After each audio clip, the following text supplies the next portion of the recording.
Fire Nerds, it's Chris, and I wanted to do a quick video on all the responses I got in the last few Game of Thrones videos I did. And I just had so many messages and comments, etc., where people were asking about the possibility of Jon and Dany being twins, therefore being the R plus L equals D plus J theory. I just had so many I was replying to individually that I decided to go ahead and do a quick little video. Let's talk about it and just at least get a discussion going so we can find out once and for all if there's even a possibility of this being the case.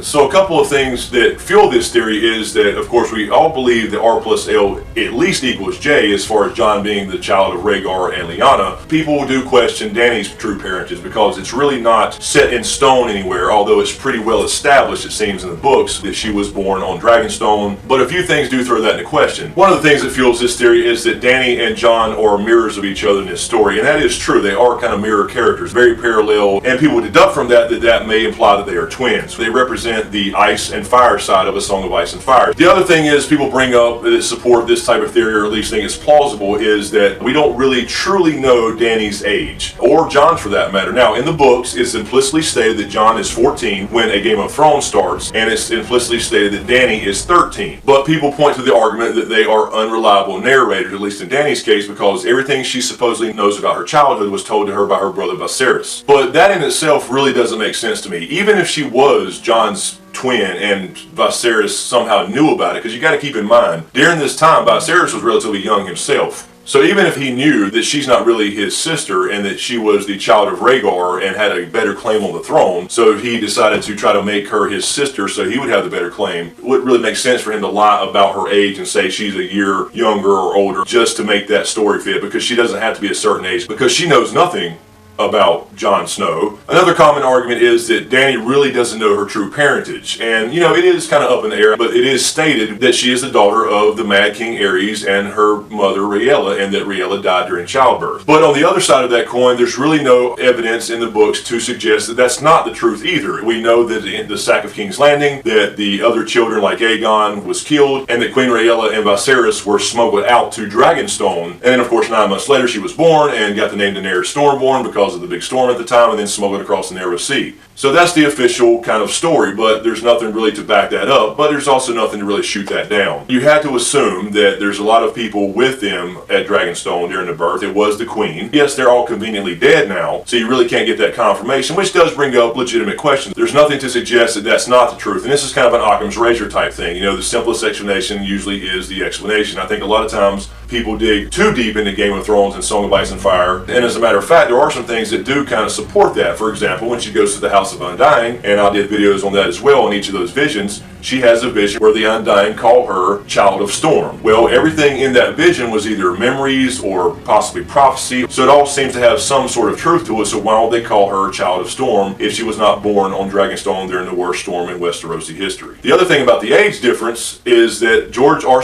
Martin simply stated that himself to be the truth. He stated that Dany is about 9 months younger than Jon. So Jon was 14 when the book started, Dany was 13. Unless he just straight up lied to us, that right there shoots down the twin possibility. And the other thing people point to more recently, in fact, is the statements that Alfie Allen, who plays Theon, stated that George R. R. Martin had told him that we have kind of a Star Wars situation as far as Jon's parentage goes. People take that to mean twins because in Star Wars Luke and Leia were twins. Not necessarily. I believe this simply means what we already believe, that there's just simply a secret father. I mean, in Star Wars, Luke thought that his father was killed by Darth Vader. Well, it turned out, we found out in Empire Strikes Back, that Vader was his father, and we found out when he talks to Obi-Wan that Obi-Wan had basically told him the truth, but in a different perspective. And that in his perspective, that Vader had taken over Anakin and essentially killed him in a metaphorical sense. It was only later on when we discovered that Leia was part of the equation. So again, yes, it's a Star Wars reference, but I simply think it refers to kind of the secret father thing, not necessarily the secret father had two twins thing. And another thing that shoots this down for me, if Rhaegar and Lyanna was the mother of both Jon and Dany, then we would see Dany looking like Jon. Targaryen traits are recessive, so if Jon looks like a Stark, being Lyanna, then Dany would probably look the same, or at least close, and not have the straight up pure Targaryen features. And they make a big deal about features, you know, the seed is strong. You would have something to link Dany to being a Stark, and we just don't see that. We don't see her have any kind of, you know, wolf dreams. She has the pure Targaryen dragon dreams, the affinity for dragons. But we do see Jon having Targaryen features in the sense that he had dragon dreams, and that was confirmed with his conversation with Tyrion. And another argument for the twin theory is that, the bed of blood that Lyanna was found in. Okay, well, people say in this world of ice and fire, so to speak, that, the bed of blood shouldn't have been caused by one baby, but two, perhaps that explains why she died during childbirth, because she had two babies and lost too much blood. The problem with that is there's been many other characters in the story that have had twins and didn't have any complications at all. We've had Targaryen twins, we've had Blackfyre twins, we've had Lannister twins, and the most obvious example of that will be Jaime and Cersei. Their mother died with Tyrion. Death was a fairly common thing during this kind of time period, just due to lack of medical technology, and of course they didn't have a convenient hospital nearby. So I think personally this is pretty well established that they are not twins, mainly based off the fact that George R. Martin himself has specifically stated their difference in age. But if they're not twins, they could still be brother and sister, right? So we know that Rhaegar and Lyanna are the parents of Jon Snow. At least for me, that's been confirmed. If that's the case, and Dany is a twin of Jon, then Dany would have to have been born after Jon. Therefore, Dany would have had to been the baby at the Tower of Joy. Well, that means he would have been born right near the beginning of Robert's Rebellion, or closer to it, if it lasted about a year, because the timelines are really sloppy. That would imply that Lyanna had already had Jon for at least 9 months before the Tower of Joy, and then keeping him safe somewhere out of sight during the war. The other thing is, if they're 9 months apart like our author says they are, then that's a lot of getting busy and getting lucky as far as Lyanna and Rhaegar go. He was off in the middle of the war, which would imply that their love affair extended way earlier than we all thought, for Jon to be born 9 months earlier, because Dany again would have to be the baby at the Tower of Joy that Ned found in that case, and then he would have to have taken Dany to Ashara Dane in Starfall when he returned the ancestral sword Dome to House Dane, and dropped Jon off and did the whole baby swap thing. I mean, how likely would it be for Lyanna to have had Jon 9 months early in the middle of this war somewhere, and then immediately after having Jon, within a few weeks I would say, getting pregnant again by Rhaegar, who at that time was all fighting in the war, and 9 months later having Dany at the Tower of Joy near the end of the war. So is it possible? Sure. Is it probable?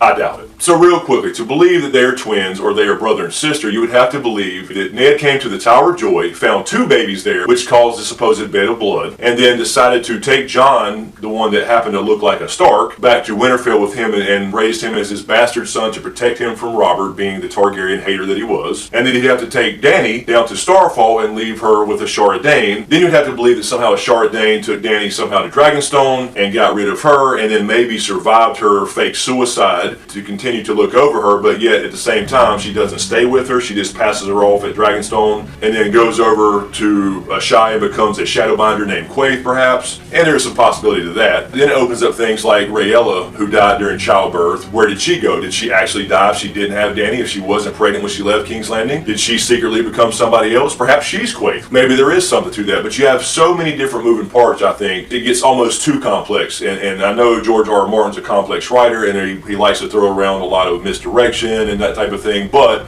at the same time I still believe in Occam's razor, where the simplest explanation is probably the correct explanation. I think that some things are looked into a little too deeply, which is nothing wrong with that. I mean, I enjoy doing it too. I think there's definitely some questions about Dany's childhood, and I've talked about that in previous videos with the House of the Red Door and the lemon tree out in the front, and the possibility of her spending some time in Dorne. I think there is some stuff to that, but I don't think that necessarily changes her parentage. I think that's pretty well established, and it's just one of those things you put there because you had to have a background story for her. Again, there's no actual supporting proof, I guess, if you go with the unreliable narrator argument, but at the same time there's nothing really against that either, so I believe that's probably just the way it went. There may have been some slight differences, again, with the House with the Red Door and the lemon tree and all that kind of thing, and I think we'll find out about that. But anyway, I just want to throw that out there real quick, you guys. This went a little bit longer than I meant for it to, and I'm sure I missed a few things, so feel free to comment in the comments below and let me know what you think. Let me know if you support this theory, and if you do, what do you have to support it? And before you comment about the R plus L equals J plus M theory, which is mirror read,